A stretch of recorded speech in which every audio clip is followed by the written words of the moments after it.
Tô te vendo. Boa noite, professor Silvio.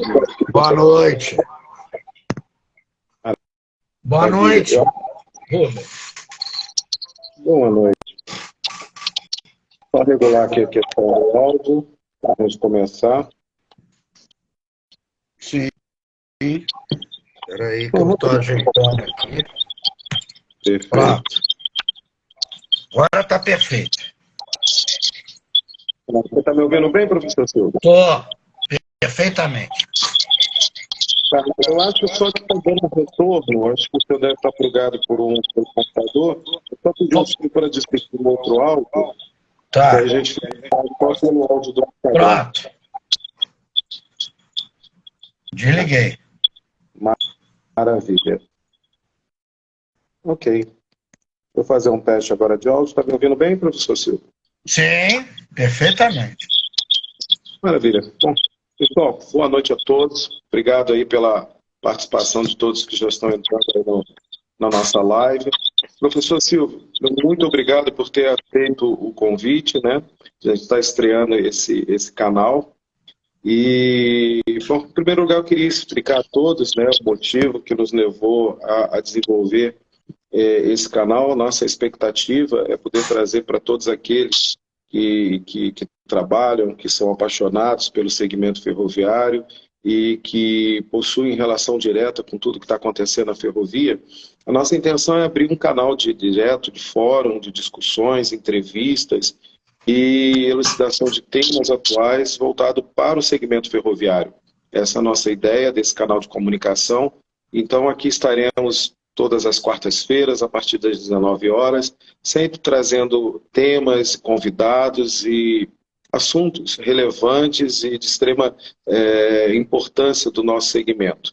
Relato para vocês que os temas que iremos abordar aqui não apenas são de abrangência para aqueles que trabalham no segmento ferroviário, mas todos aqueles que querem aprofundar seus conhecimentos, né? A gente tem um segmento, nós temos tão mal divulgado, tão mal orientado, com tão pouca notoriedade dentro da mídia convencional, que nós nos sentimos na obrigação de criar um canal paralelo, uma via de comunicação com o público geral, para levar a todos vocês, né, todas as nuances que estão acontecendo atualmente dentro do segmento ferroviário e que todos que estão correlacionados diretamente com a infraestrutura do Brasil.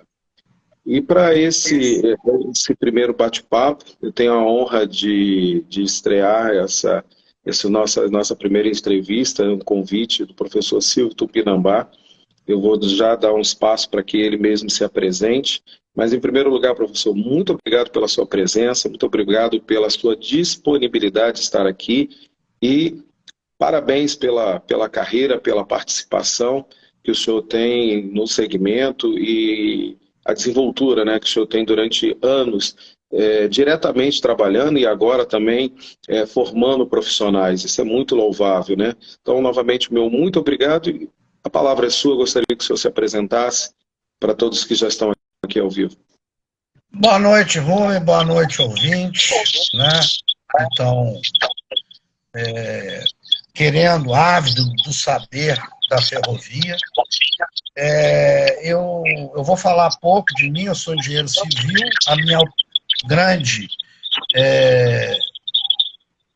experiência em ferrovia é no segmento operacional, né? Eu trabalhei em todas as áreas da ferrovia, tive o prazer de trabalhar em Barra do Piraí, maior entroncamento ferroviário do país, e eu estou aqui para a gente debater um assunto tão importante das perspectivas das ferrovias no Brasil, né?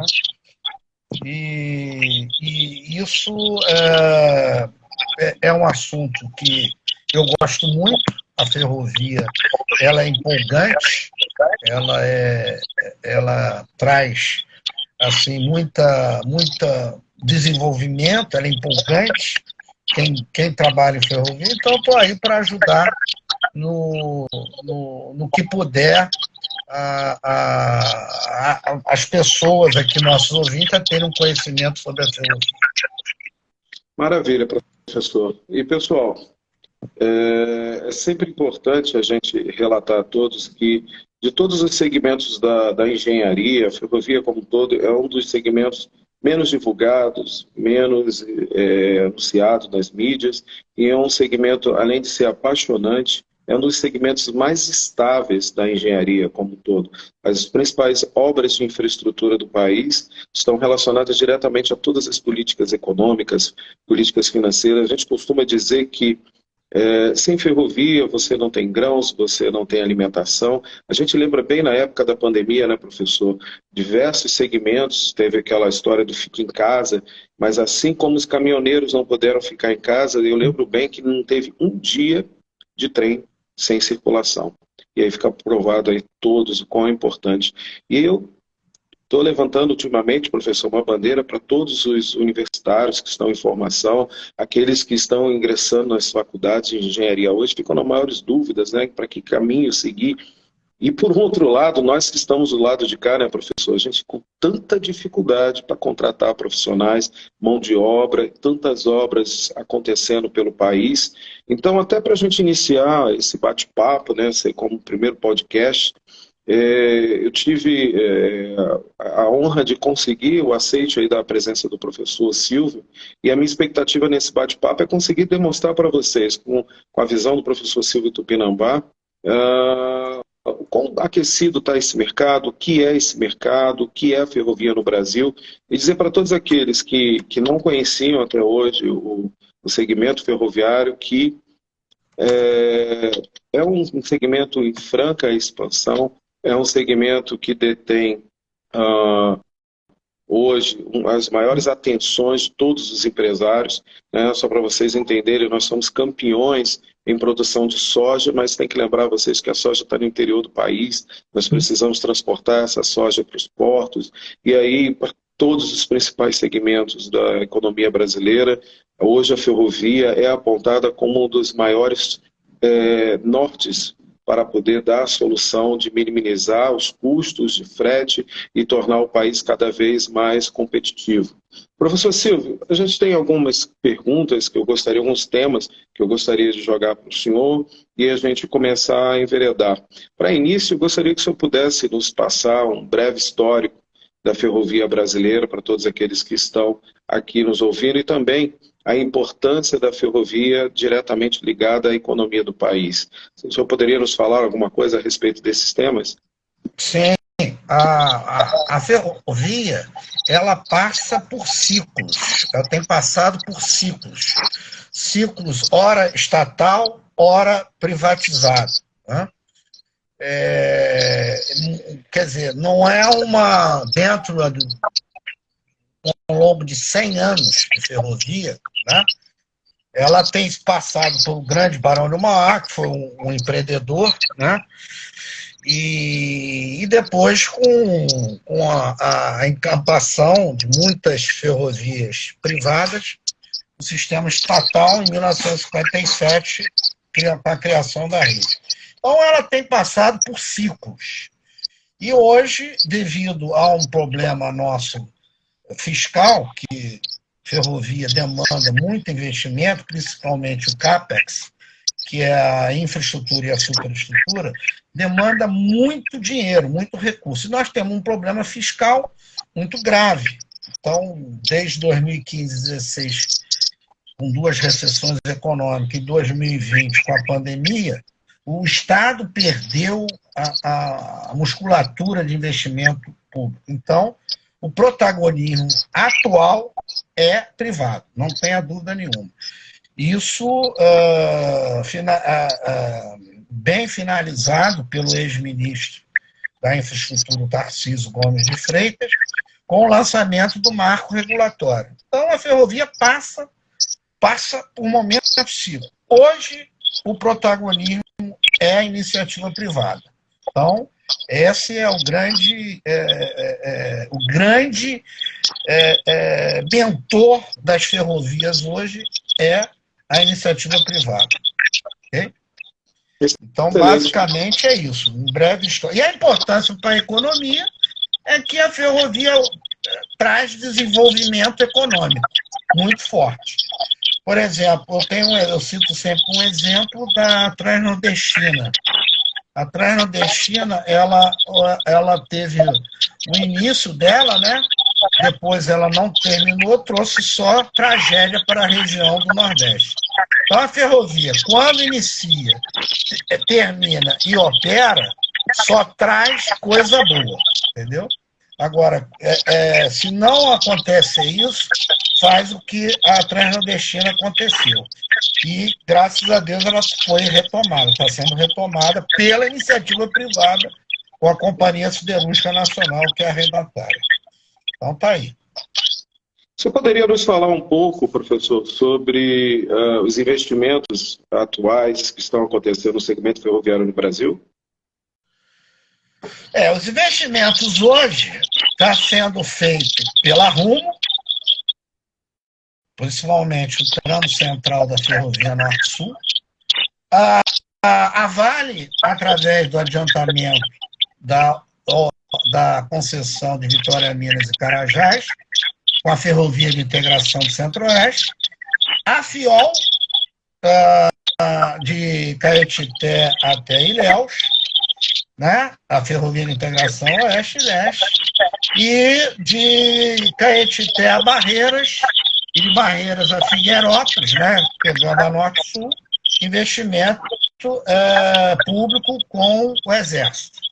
Então, a ferrovia, ela hoje, os investimentos são esses. Agora, temos um monte de autorizações ferroviárias diante do marco regulatório, tá?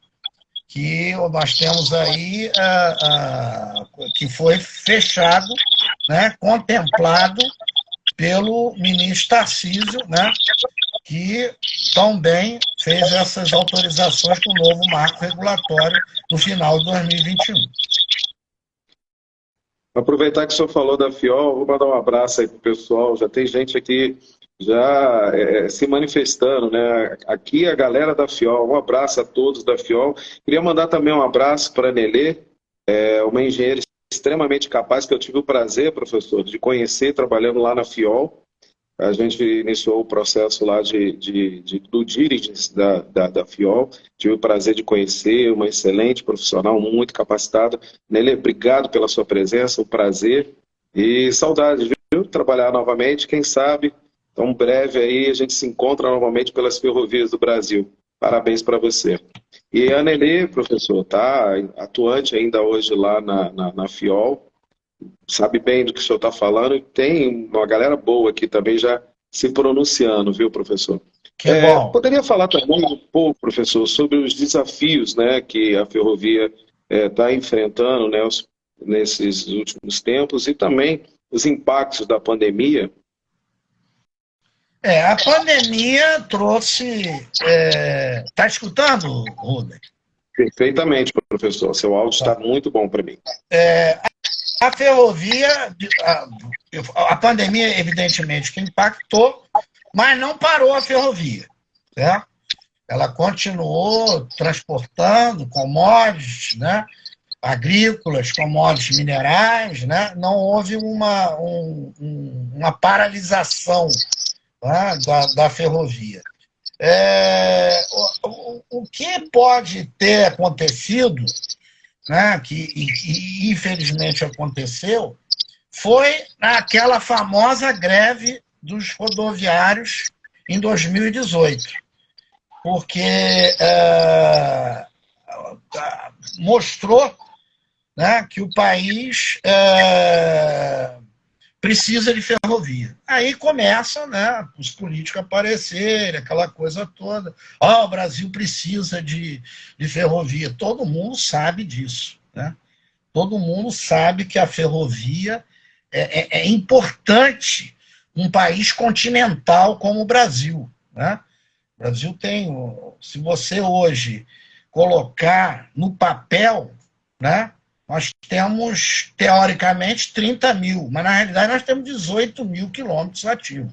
12 mil foram abandonadas, né, pela antiga América Latina Logística, né, pela própria Rumo, né, principalmente a Malha Oeste, e pela Ferrovia Centro-Atlântico, hoje VLI, principalmente Vitória Estreita. Na realidade, temos 18 mil.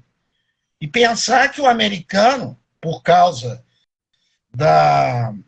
do marco regulatório dele, assinado em 1980, tem 300 mil quilômetros. Você repara o grande atraso que o Brasil tem, né, de não ter ferrovia, fazer proporcionar o protagonismo para a iniciativa privada, né, há 40 anos atrás. Nós estamos 40 anos atrás, no mínimo, né, que o americano fez ela. O americano, todas as ferrovias de carga são privadas. Ela só tem estatal a Amtrak. Né? Então, é um diferencial fantástico você comparar o americano com o brasileiro, ambos países continentais. E falar a China. A China é fora da curva. A China implantou em 10 anos 30 mil quilômetros de ferrovia. É fora da curva. Né? O regime lá é meio complicado, né? Principalmente quando você tem a questão da desapropriação. Eles desapropriam na marra. Tem, né? E meio ambiente também não dão bola. Né?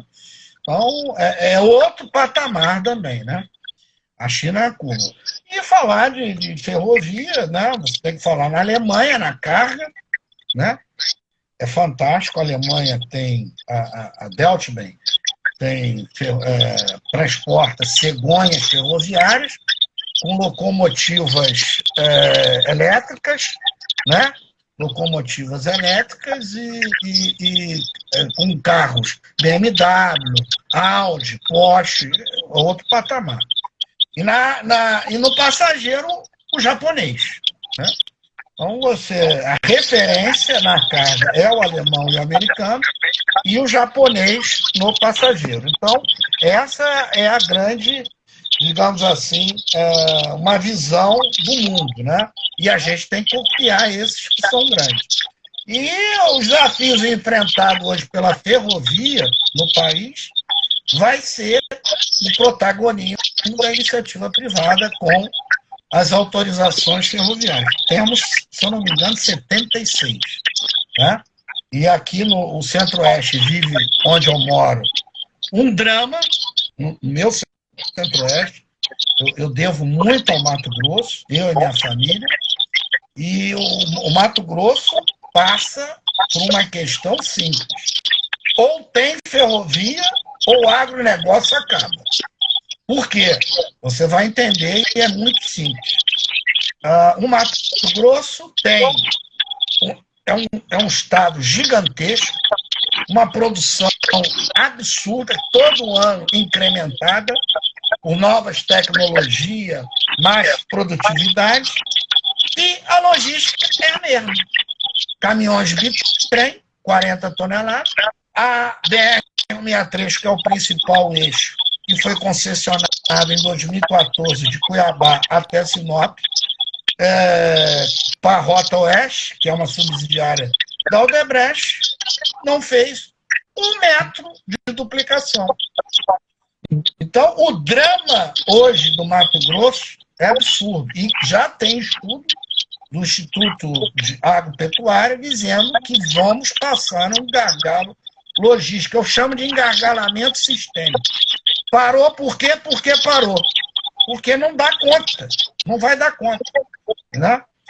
Então, nós temos aqui no Mato Grosso, né, muito, muito mais a necessidade de ferrovia. Não tenha dúvida nenhuma. Vamos lá, próximo. Muito, professor, sobre a questão da ferrovia de carga, né, ser uma alternativa para transporte.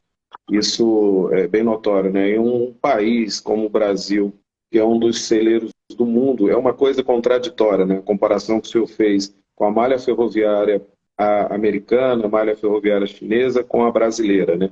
Nós somos o celeiro do mundo, temos uma costa maravilhosa, portos extremamente capazes, mas não conseguimos ser eficientes em transportar essa produção até os portos, né? Então, essa questão... Eu gostaria que o senhor relacionasse, o senhor entrou bem nesse tema sobre a ferrovia como uma alternativa para o transporte de carga. O senhor poderia nos dar alguns exemplos sobre vantagens e desvantagens da utilização da ferrovia como modal para escoamento de carga? Olha, nós temos aqui não só o Mato Grosso, Santa Catarina passa por também o que chamam de engargalamento sistêmico. Parou por quê? Porque parou. Por quê? Santa Catarina é outro estado problemático em termos de logística. Por quê? Você vai entender. Ele é um estado industrial, a carga lá é o contêiner, tem 5 portos, um estado extremamente industrializado, e a BR-101 não dá conta. Simplesmente não dá conta. Você vai ter que ligar a famosa ferrovia do Frango, a ferrovia que passa lá de Dionísio Cerqueira, passando por Blumenau até Itajaí, Navegante, que são os portos de maior movimentação de contêiner, para integrar isso aí, para aliviar a BR-101, que no trecho Itapema, Balneário de Camboriú, fica tudo engargado. Até Itajaí, tudo parado. Você pensa que é um acidente, não é. É um drama o que Santa Catarina vive. Outro engargalamento sistêmico, fora o Mato Grosso. Então nós temos problemas gravíssimos de engargalamento sistêmico por falta de ferrovia. E hidrovia, né? A gente tem que falar que a hidrovia também ela é importante, né? São os modais mais competitivos, né? Já temos hoje a hidrovia do Brasil, comboio com 70 mil toneladas, 35 barcaços. Então, é fantástico isso, né? O que a ferrovia proporciona é, de fato, um instrumento de geração de emprego, renda, impostos e divisas. Não tem a dúvida nenhuma. E tem que ser resolvido, tanto Santa Catarina como Mato Grosso. Nós tivemos o comentário aqui do Caio, que ultimamente agora ele disse que está morando em Portugal, foi seu aluno, e ele comenta aqui que Portugal também está passando pelo mesmo problema que o Brasil, né? A falta de profissionais. Caio, assim como você e para todos os outros que estão ao vivo no nosso canal, já acompanha o nosso trabalho também em outras mídias, é a nossa preocupação dar contribuição para o modal ferroviário, de estar estimulando, né, novos profissionais, novos talentos. A gente tem uma dificuldade incrível de contratação, acredito que aí na Europa também seja semelhante, e a nossa expectativa do professor e de outros profissionais de excelência do meio ferroviário é exatamente tentar estimular os novos profissionais a enxergarem o modal ferroviário como uma das melhores oportunidades, eu não digo nem do momento, viu, professor? Eu digo das próximas décadas para engenharia. Hoje eu tenho percebido, professor, um esvaziamento dos cursos de engenharia, sobretudo engenharia civil. Hoje a gente já está vendo, por exemplo, existem mais cursos de formação de engenheiros EAD à distância do que presencial. Então está acontecendo assim um retrocesso na formação de profissionais, de uma tamanha energia que vem na contramão do que o mercado hoje necessita. Caio, obrigado aí pela sua observação. E essa tem sido a nossa luta, né, de abrir canais de comunicação para que o exemplo do professor, o exemplo de outros convidados que traremos aqui, a nossa ideia é trazer pessoas que estão envolvidas com o meio ferroviário para estimular, para poder criar vínculo e tirar dúvidas e também mostrar que tem um norte de possibilidades de trabalho, de ascensão, de realização profissional, num segmento que é tão apaixonante e, acima de tudo, é vital para a saúde econômica desse país. Eu costumo dizer que um país que é um celeiro do mundo, não adianta nós sermos campeões mundiais de produção de soja, não adianta nós sermos campeões em produção de açúcar e outros elementos do agro, minério e outros elementos de commodities, e a gente não oferecer uma logística precisa, eficiente e com frete extremamente competitivo, né? Só para vocês entenderem, nós somos extremamente competitivos no campo. Como o professor bem falou, o pessoal do agro faz o seu trabalho muito bem feito. A tecnologia hoje que nós aplicamos no campo é fantástica. Nós que trabalhamos em ferrovia, assim como o professor Turminambá, que anda por esse Brasil todo, a gente sabe do que está falando. É incrível como a gente consegue enxergar o que de eficiente as terras brasileiras são. Eu costumo brincar quando eu estou fora do Brasil, professor, que o Brasil nós temos um paraíso, porque se você jogar uma semente no chão em qualquer época do ano, ela vai germinar. Você vai na Europa, em alguns países você tem 3, 4 meses de plantio por ano, e quando tem, e a gente consegue ser exatamente ineficiente por políticas errôneas no passado de logística. E essa é a nossa expectativa, Caio. Obrigado por a sua participação.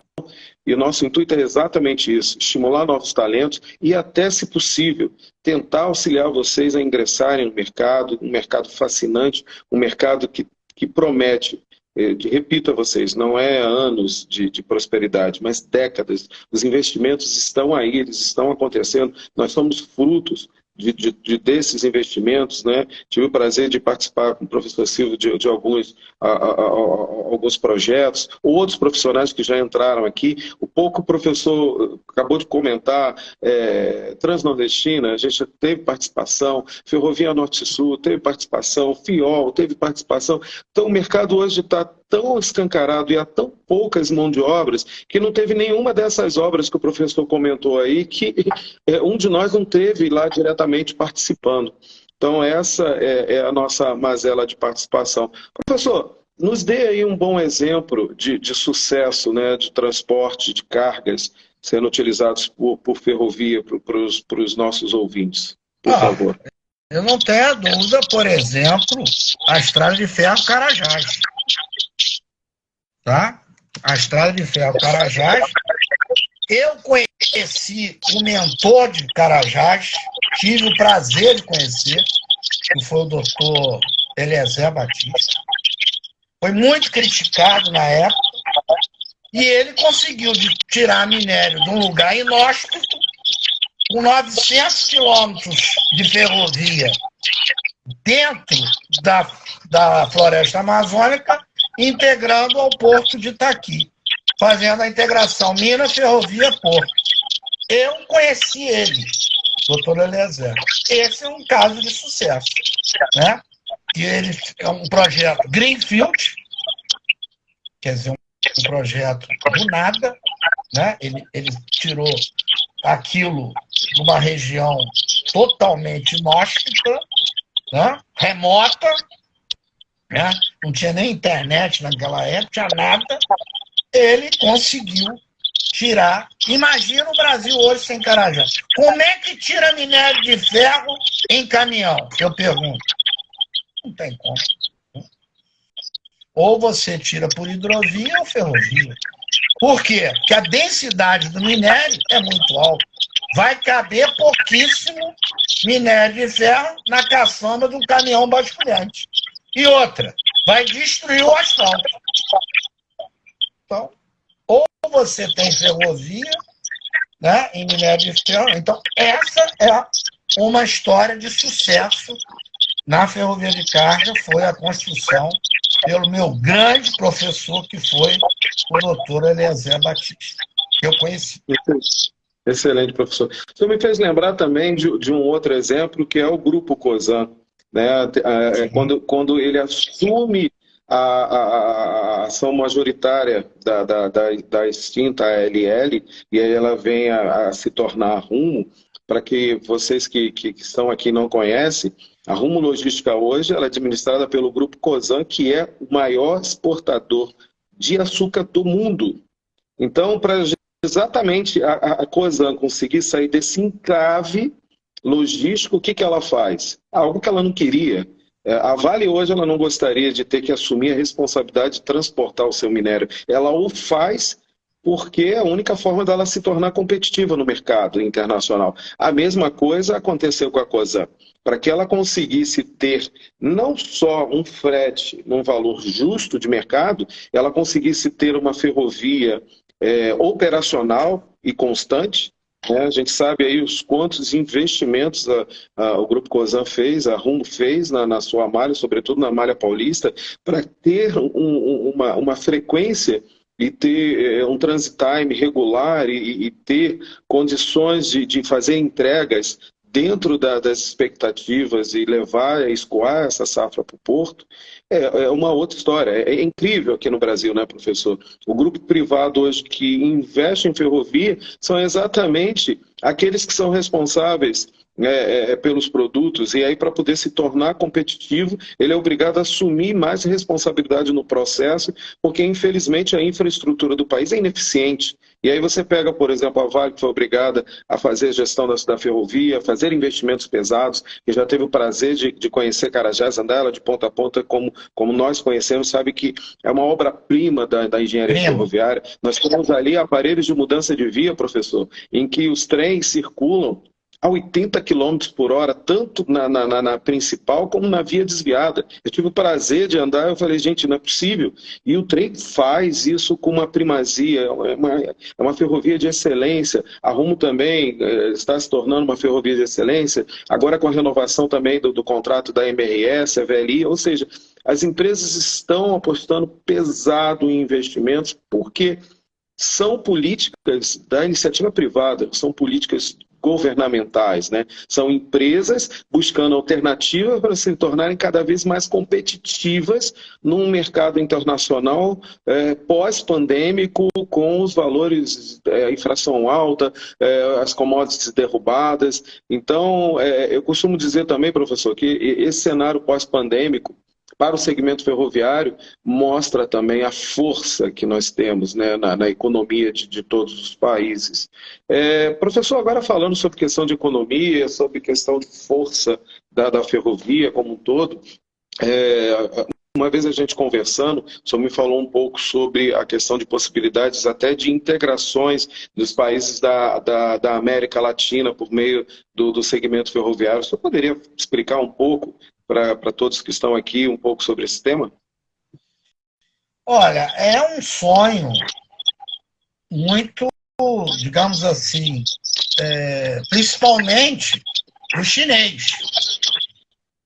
Eu explico por quê. O chinês é doido para integrar com o Brasil, para investir no Brasil e não precisar de passar pelo Canal do Panamá, saindo pela Acre, né? Porque na realidade a FICO é isso, indo até o Porto de Hilo.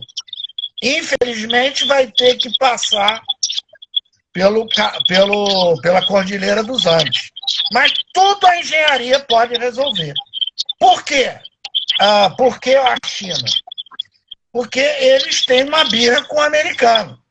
E o Canal do Panamá, eles pagam pedágio, né? Na realidade, o Canal do Panamá é americano. O americano tem participação. Lógico que tem, eles construíram.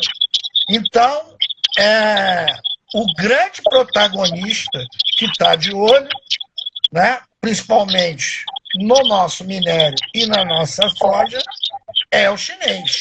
Uma saída pelo Pacífico, pelo Brasil, entendeu? Cruzando a Cordilheira dos Andes até chegar no Porto. Aliás, a ferrovia de integração seria isso, né? Mas depende de um investimento. O Brasil não tem condição, o Peru não tem condição. Só uma economia como a chinesa que tem, não tem a dúvida. Não tem, nenhum dos dois tem grana hoje para bancar um projeto dessa magnitude. Certo? Não sei se ficou claro. Sim, ficou claríssimo. E realmente é algo desafiador, mas eu digo que extremamente importante e coerente, sobretudo para a questão logística das Américas. A gente teve aqui um comentário da Anelê. Ela está comentando aqui, professor, que Caetité tem a capacidade para produzir 20 milhões de toneladas. E ela afirma, né, como todos nós já conhecemos, que a FIOL 1, principalmente a FIOL 1, ela vai ter um papel extremamente essencial para isso, né, ligando o Brejinho das Ametistas até o Porto de Ilhéus. Né? Obrigado aí pela participação, Anelê. Professor, o que esperar da ferrovia para o futuro? Olha, muita perspectiva, muitas oportunidades. Eu acho que os jovens têm que se preparar. Né? Hoje temos um campo fantástico, que é o BIM, né? Que é projeto para projeto. Né? O BIM hoje, tanto para projeto público, para setor público e privado, vai ser uma obrigatoriedade, e o BIM veio para ficar. Inclusive, nós temos já uma das nossos podcasts sobre o BIM, a engenharia ferroviária. Né? Então, eu acho que o mercado... Né? Eu, por exemplo, eu tive... Na ferrovia não tive. Ou fui trabalhador mesmo de campo, né? De atender descarrilhamento, acidente, essas coisas. Né? Mas hoje, o pessoal mais jovem, né? Com o uso do BIM, né? Que é uma modelagem, um monte de software que tem aí, né? Então, futuro é total hoje. E a oportunidade que estão pipocando, espero que esse novo governo não revogue nada disso, com uma política muito bem feita pelo ministro Tarcísio, uma política pública, né? Transformando o protagonismo para a iniciativa privada. Você vê, por exemplo, a Papel Suzano está doido para implantar a ferrovia, né? Lá de Três Lagoas. Eu conheci Três Lagoas uma currutela. Hoje, Três Lagoas é um monstro de cidade. Né? Fronteira São Paulo e Mato Grosso do Sul. É isso aí. Nós temos aqui a Nathalie Ribeiro comentando o seguinte, professor: como fica a perspectiva das ferrovias no Brasil em questão das inovações, sendo que as principais transportes são grãos e recalque? A ferrovia pode ampliar seu foco para o transporte passageiro? Nathalie, eu vou te passar algumas expectativas. Minha aluna aqui da graduação. Ah, que legal. Pode falar. A questão de inovação, Nathalie, depois de ter trabalhado tantos projetos fora do Brasil, eu digo para você que nós temos hoje o que há de melhor no segmento ferroviário para carga. Né? Nós temos hoje, eu lembro, professor, quando eu desenvolvi um projeto de aparelho de mudança de vias sem contratrilhos, e nós começamos a procurar fornecedores que pudessem iniciar, né, os testes e produção. Aqui no Brasil, não tive apoio dos fabricantes, comecei a procurar na Europa. Os fabricantes europeus davam um pulo de 2 metros de altura. Quando a gente falava a respeito da carga por eixo, né, eu falava, olha, lá eu estou precisando de um projeto que resista pelo menos a 32,5, que é o que eu tenho hoje, mas é melhor a gente já começar a pensar em 34, que vai ser a evolução. E os caras, não, Rubens, você é louco, aqui no máximo 22, 26, 28, e olhe lá. E aí eu só fui encontrar uns doidos lá na China, assim como eu, que toparam o desafio, e eu passei lá 3 meses com ele desenvolvendo os protótipos, e o projeto foi para frente. Mas o que eu queria falar um pouco sobre inovação, hoje nós temos uma das ferrovias extremamente eficientes, né, e bem utilizadas, excelentes exemplos de avanço tecnológico, né, com implementação. Hoje, por exemplo, nós temos ferrovias com vagões instrumentados fazendo leitura da superestrutura. Por exemplo, é o caso da Rumo Logística. Ela tem vagões que dentro da composição ferroviária que faz análise em tempo real de toda a geometria, de todas as falhas da ferrovia. Nós temos as ferrovias hoje fazendo esmerilhamento de trilhos, com leituras a laser, esmerilhamento de aparelhos de mudança de vias, tecnologias novas em sinalização, o CBTC da própria MRS é algo fantástico, que você hoje tem um ganho energético absurdo, que você não precisa mais nas sessões de transição, das sessões de bloqueio, tem que parar o trem, você vai desacelerando ele, diminuindo em muito o gasto energético, aumentando a eficiência. Você tem Carajás, por exemplo, quando a gente acabou de mencionar, né, os trens trafegando aí a 80 km por hora, composições com 3,5 km, e isso no carregado, viu, professor? Porque quando eu estive lá em Carajás, eles já estão operando com o vazio, com 2 composições acopladas. Então, eles vão para o porto com 3,5 toneladas e voltam perdão, 3,5 quilômetros de trem e volta com 7 quilômetros de trem. Então são algumas tecnologias assim que não deixa nada a perder para que é feito hoje fora do Brasil. E sobre a questão, o professor comentou também de quem opera do outro lado dos bastidores, as inovações são cada dia mais. Nós fizemos, por exemplo, professor, os primeiros levantamentos, eu lembro que os primeiros levantamentos de primitivo da Norte Sul foram feitos com drones.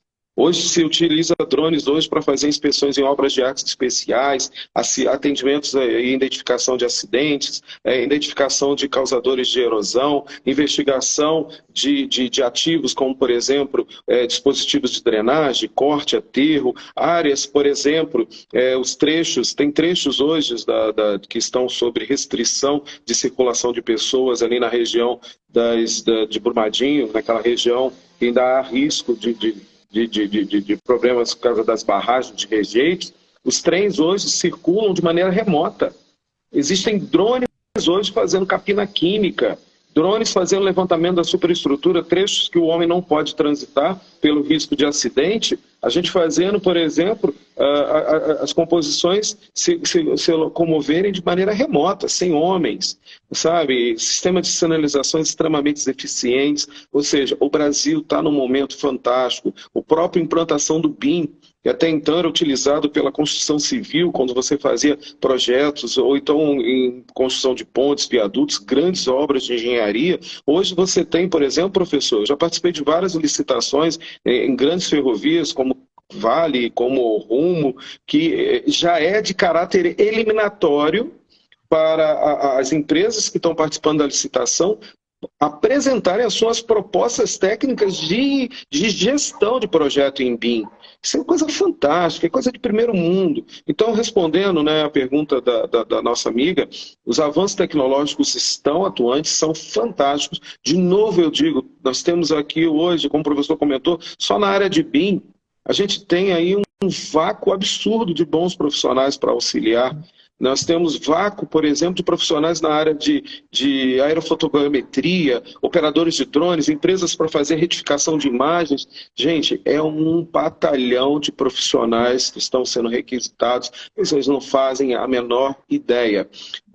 Sobre a questão de passageiros, essa é uma questão que é uma utopia, um sonho de todos nós, somos ferroviários, né? Gostaríamos muito de ver as malhas sendo mais bem aproveitadas também. A gente, quando faz inspeções em ferrovias, existem ferrovias que são lindíssimas. Eu sei que quem de vocês já teve a oportunidade, por exemplo, andar por Carajás, Ferrovia do Aço, a Cremalheira, são trechos extremamente belos, de cachoeiras exuberantes. Infelizmente, só nós, ferroviários, operadores e gestores, que conhecemos, quando o público em geral poderia ter conhecimento desses trechos. Mas eu acredito, sabe, que ainda é um tema muito controverso, porque a carga ainda é muito mais rentável, né? E o público em geral, tirando nós que somos apaixonados pela ferrovia, entendemos a importância, mas tirando a nossa categoria, o público em geral, o brasileiro, infelizmente, prefere andar de avião, sabe? Mesmo diferente da Europa, né? Você consegue na Europa ter tarifas ferroviárias mais caras, mas a população prefere muito mais ter a comodidade de entrar, por exemplo, na Gare du Nord, no coração de Paris, pegar um trem, descer para Lyon, que é muito mais prático do que você ter que pegar um táxi, sair do centro do seu hotel de Paris e ir até o aeroporto Charles de Gaulle, mais ou menos 30, 40, 50 minutos de perda, mais aquela perda que você tem para fazer check-in, despacho de bagagem. Quando no trem você pode chegar 5 minutos antes, você entra com a sua bagagem, você vai numa tranquilidade incrível e o bichão andando a 350 km por hora. É uma façanha da tecnologia. Tive o prazer de fazer várias viagens. O próprio Eurostar, uma coisa fantástica. Você sai ali da Gare du Nord, em questão de horas, você está em centro de Londres. É uma viagem extremamente segura, tranquila. E o europeu prefere pagar mais caro por isso, porque ele está economizando táxi, ele está poupando tempo. Mas, infelizmente, o brasileiro não enxerga desta forma, né? Então, se você colocar a passagem do trem e do avião em valores muito próximos, ele vai optar, infelizmente, né, pelo avião. Quem sabe, com o tempo das políticas, a gente consiga mudar um pouco isso, mas a questão de desenvolvimento de projetos para trem de passageiro, eu acho que está ligado um pouco também na questão da aceitabilidade do público em geral, né? Infelizmente, também vai por esse lado. Não tem professor. dúvida. Tá? E lembrar que é possível hoje, que você falou, de um trem de 40 mil toneladas, que é da Estrada de Ferro Carajás, você falou que entra na linha desviada, graças a uma inovação chamada jacaré móvel. Se não fosse o jacaré móvel, não seria, porque ele aumenta o raio da curva do AMV. Então, permitindo a curva, você imagina um trem desse, se fosse um jacaré fixo, ele pode entrar um para 14 a 55 quilômetros. Imagina um trem desse, 40 mil toneladas, frear a 55 e depois retomar a 80. O que gasta de combustível um trem desse é um absurdo. Então, de fato, o jacaré móvel, que você lembrou bem, foi uma grande inovação na via permanente.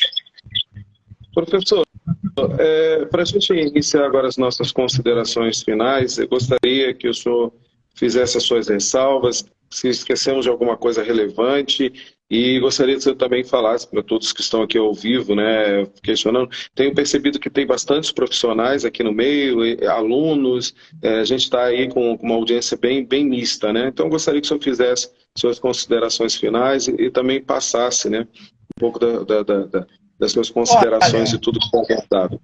Eu chego aos 62 anos, avô, né? Pai de 2 filhos, um mora nos Estados Unidos e a outra é médica anestesista, com muito campo ainda de trabalho. Muito campo. E para você ter uma ideia, e os nossos ouvintes, outro dia eu dei aula para uma instituição, que eu não vou falar o nome, né? Tinha 6 alunos de Portugal e uma portuguesa. Certo? Na outra instituição tinha um colega brasileiro na Finlândia. Então, o que eu quero falar para vocês? O nosso conhecimento está sendo exportado. Né? O Brasil, a gente aqui, com o meu conhecimento que eu tenho, né? Graças a Deus, tudo foi de campo, né? Agora um pouco também contribuído pela leitura, mas muita de campo, da minha experiência de campo. Eu acho que para os jovens, as pessoas que estão entrando, o futuro da ferrovia no Brasil, desde que permaneçam essas autorizações ferroviárias, as concessões, né? Tudo direitinho, sem quebra de contrato, é um futuro promissor no Brasil. E nós teremos muitos serviços de qualificar, de treinar, de projeto, enfim, a gente que é mais velho, já está mais tempo aí no trecho, vai ter muito trabalho, graças a Deus. E aí nos, né, incentiva para chegar até uns 100 anos de idade trabalhando. Porque o homem não pode parar de trabalhar. Se parar, morreu. Parabéns, professor. Pessoal, para aqueles que entraram quase agora, no meio da nossa entrevista com o professor Silvio, gostaria de lembrar a todos que esse é o nosso canal, O Mundo Sob Trilhos. É um canal reservado para bate-papos, entrevistas, fóruns e discussões para fomentar o segmento ferroviário, né? Nossa expectativa com essa comunicação semanal é trazer para vocês conteúdos que tirem dúvidas, elucidem questionamentos e, sobretudo, estimulem novos profissionais a ingressar num mundo tão fantástico, tão dinâmico e tão promissor que é o segmento ferroviário, sobretudo no Brasil. Não sei se vocês sabem, o Brasil é uma das referências na América Latina e também mundial no segmento ferroviário, né? Então, espero que estejamos aqui contribuindo com você que está aí nos ouvindo. E lembrando a vocês que estaremos aqui todas as quartas-feiras, a partir das 19 horas, sempre trazendo temas relevantes que irão contribuir com a vida de vocês, passando nossas experiências e, de certa forma, demonstrando a nossa paixão por tudo que envolve o mundo da ferrovia como um todo. Gostaria de passar para vocês que excelente essa participação de vocês, fiquem à vontade para se expressarem, utilizem as nossas mídias, estamos aqui abertos a receber indicações de temas, estamos aqui querendo fazer com que esse tempo que vamos passar com vocês seja o mais construtivo possível e que sirva de motivacional para todos aqueles que já trabalham no segmento e aqueles que vão ingressar. Nossa expectativa aqui é trazer temas relevantes, profissionais relevantes do mercado. Vamos trazer também temas técnicos, discussões de fóruns técnicos. E aqui está a nossa experiência, né? Para aqueles que não me conhecem, eu sou Rubem Lousada, sou engenheiro ferroviário, trabalho há bastante tempo no Brasil, em obras, como consultor técnico também. Já trabalhei em 18 países ao longo dessa minha carreira, sempre com segmento ferroviário. Sou um apaixonado, então a nossa expectativa, assim como minha, do professor Silvio, de todos os convidados que irão passar aqui, é trazer para vocês bastante experiência, um pouco da nossa experiência, um pouco da nossa vivência. Professor, antes de encerrar, queria lhe fazer um convite. Nós estaremos, a partir de agora, né, esse é o primeiro de diversos podcasts que iremos executar. Eu gostaria de fazer um convite, claro que a sua agenda é bastante comprometida, mas se eu tiver um tempinho às quarta-feira, eu quero abrir esse espaço para o senhor participar comigo, quando o senhor tiver disponibilidade de outras edições como essa, iremos ter outros convidados, e seria muito enriquecedor para todos nós se pudéssemos contar com a sua participação como entrevistador, como mediador, como comentarista, e será um prazer para todos nós poder aí ter as suas contribuições nos nossos próximos bate-papos. Olha, Rubem, eu sou suspeito, né? Eu sou um apaixonado pela ferrovia. Mas o próximo, né, eu já posso, a gente pode até anunciar o próximo, né, que será com o nosso Wilson Pinheiro, que é o conselheiro do metrô, né, de São Paulo, e o doutor Vicente Abad, que é o presidente da Associação Brasileira da Indústria Ferroviária. Vamos falar sobre a temática, né, de São Paulo, a privatização da CBTM, do metrô, o trem intercidades, etc. São temas que vai ser muito empolgante, né, com os dois. Né, e eu estou aí para atendê-lo. Né? Hoje essa primeira foi você me entrevistando, mas ora nós teremos um mediador, entrevistador, etc., de um assunto extremamente empolgante, complexo, né? E também importante para o Brasil. Ok? Muito obrigado. Durante a semana, pessoal, nós vamos divulgar nas nossas mídias, né, os próximos, assim como o professor já anunciou, os próximos entrevistados, os temas. Fiquem à vontade também.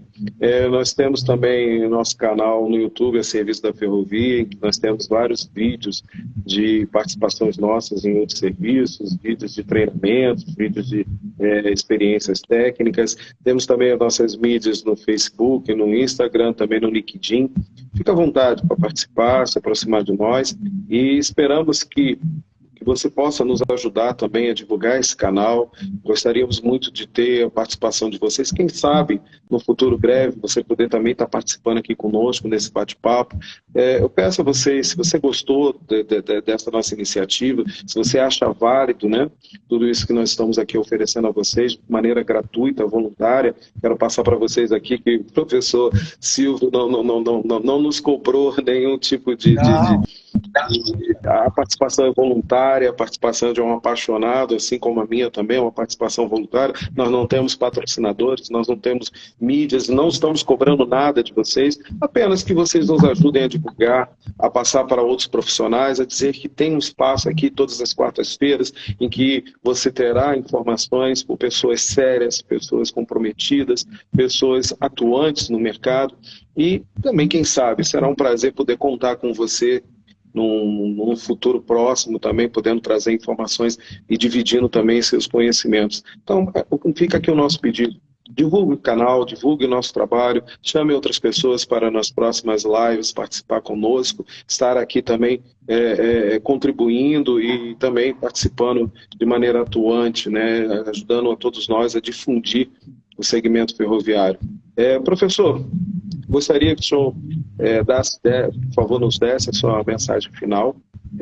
Fica já aqui o meu muito obrigado à sua participação, assim como eu brinquei, sua participação é voluntária, e meu muito obrigado pela sua disponibilidade. Sei que a sua agenda é extremamente complicada e com muito carinho o senhor aceitou o nosso convite. Obrigado pela confiança, por sua participação, e eu gostaria que o senhor desse aí as considerações finais para todos nós. Olha, o que eu acho, o que eu penso, né, com 62 anos, é deixar um legado. Porque a gente tem que deixar um legado nessa sociedade, né? A gente não pode passar em branco, porque a vida é muito curta. Então, o que a gente vai fazer é deixar um legado de desenvolvimento, um legado de prosperidade, um legado de geração de emprego, né? É isso que a gente interessa para o país, né? E ferrovia, a gente tem que pensar que ferrovia é coisa grande. O doutor Eliezer falava, eu não gosto de coisa pequena, eu gosto de coisa grande. E eu aprendi com ele gostar de coisa grande. E o Brasil tem que pensar grande. E pensar grande é implantação de ferrovia. Não tem a menor dúvida disso. Quanto mais ferrovia... o meu sonho, só para encerrar, Rubem, o meu sonho é o Brasil ter double stack, que ele contém um em cima do outro, cortando as 5 regiões, com o trem subindo e descendo. Porque o double stack é carga de alto valor agregado. Esse é meu sonho. Um dia eu vou chegar lá, nem que seja na outra encarnação. Mas eu tenho esse sonho, né? Porque a carga de alto valor agregado é diferente de você transportar commodity. Muito obrigado pelo convite, fico muito lisonjeado por participar desse podcast a partir de quarta-feira. Ok. Professor, realmente você tem razão. Eu me lembro quando eu estive fazendo as primeiras inspeções na Norte-Sul, ainda naquela época de obras paralisadas, trilho jogado para um lado, dormente jogado para o outro, e depois tive o prazer, né, com as realizações das obras, as conclusões das obras, tive o prazer de participar das primeiras... dos primeiros tráfegos de trem, e é fantástico você ver no trenzão partindo de Rio Verde, carregado, indo sentido a Santos. Foi uma das emoções mais gratificantes da minha vida, né? Eu já tive algumas vezes inspecionando e olhava aquele monte de atrapalhado e falava, meu Deus, que coisa triste. Trilho jogado por um lado, obra paralisada, e falava, olha, quem sabe um dia o trem vai circular aqui. E eu ficava pensando comigo, né? Um dia ainda quero ter a oportunidade de poder ver o trem trafegando aqui e depois ver. Pessoal, muito obrigado a todos. Se você tem dúvidas, questionamentos, deixe aqui os seus comentários. No próximo evento nós estaremos aqui elucidando. Agradeço